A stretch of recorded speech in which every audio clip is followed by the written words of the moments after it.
উনুন ধরে গেছে, কড়াই বসিয়ে দেব। এবার আমি জল দিয়ে কেটে রাখা আলুটা দিয়ে সিদ্ধ করে নেব। আজকে আমি রান্না করব পনির স্টাইলে ডিমের তরকারি। এখানে আমি 8টা ডিম নিয়ে নিয়েছি। সব ডিমগুলো এবার আমি ফাটিয়ে নেব।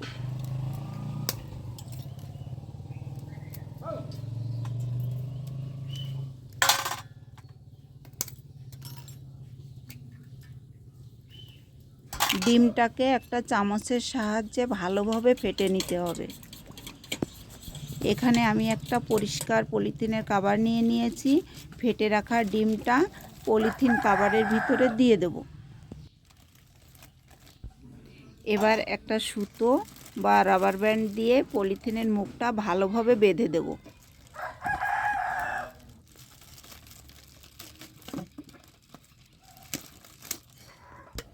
এই ডিমটাও আলুর সঙ্গে সিদ্ধ করে নেব।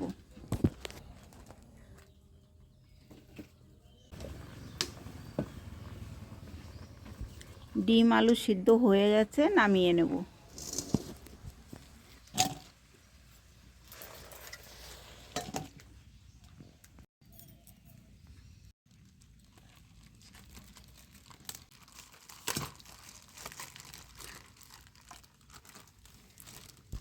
দেখুন ডিমটা কত সুন্দর সেদ্ধ হয়ে গেছে।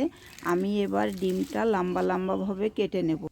আপনারা চাইলে আপনাদের পছন্দ অনুযায়ী যে কোনোভাবে কেটে নিতে পারেন।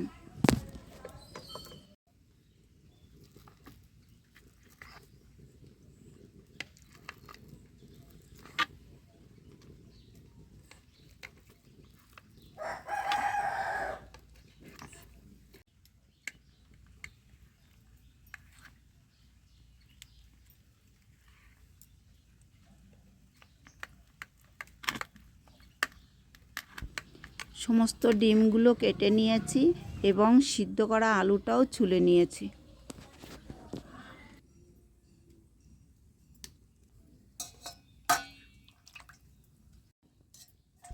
এবার আমি সবজি রান্না করার জন্য কড়াইতে তেল দিয়ে দেব। ডিমে আমি সামান্য একটু লবণ হলুদ মেখে নেব।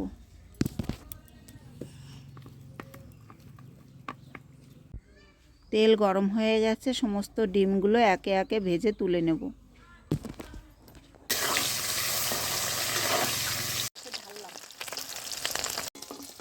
ডিম ভাজার জন্য তেলটা ভালোভাবে গরম করে নিতে হবে, নতুবা কড়াইতে লেগে যাবে।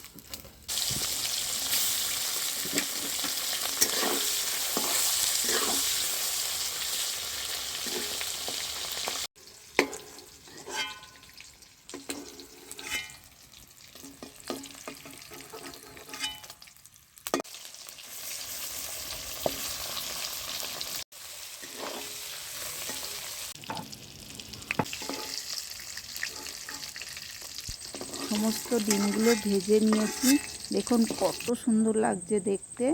এগুলো পনির না ডিম কেউ বলতেই পারবে না দেখে।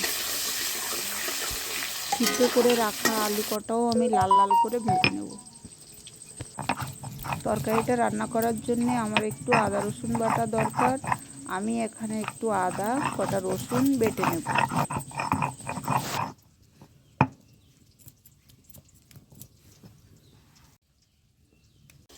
আলু কটা ভাজা হয়ে গেছে, এবার আমি তুলে নেব। একই তেলে শুকনো লঙ্কা, তেজপাতা, গোটা জিরে ফোড়ন দিয়ে দেব।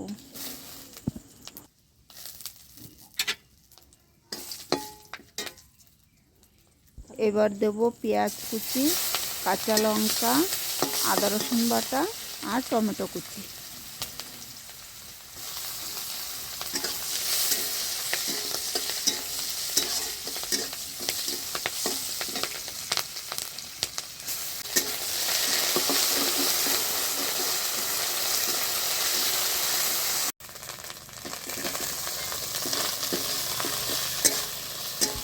পরিমাণ মতন হলুদ, স্বাদ মতন লবণ আর 2 চামচ লঙ্কা গুঁড়ো দিয়ে দেবো।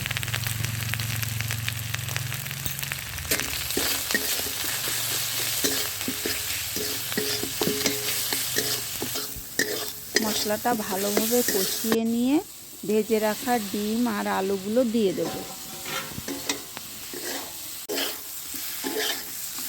এবার ডিম আর আলুগুলোকে মশলার সঙ্গে ভালোভাবে মিশিয়ে নেব। মেশানো হয়ে গেছে, অল্প পরিমাণে জল দিয়ে দেব।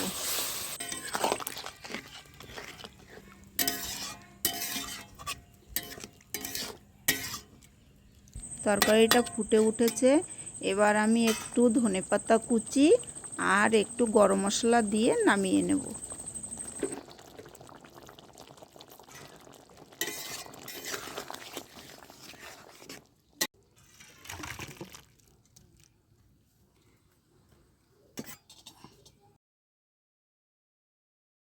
এরকমভাবে পনির স্টাইলে ডিমের তরকারি রান্না করে খেয়ে দেখবেন, খুব সুন্দর লাগবে।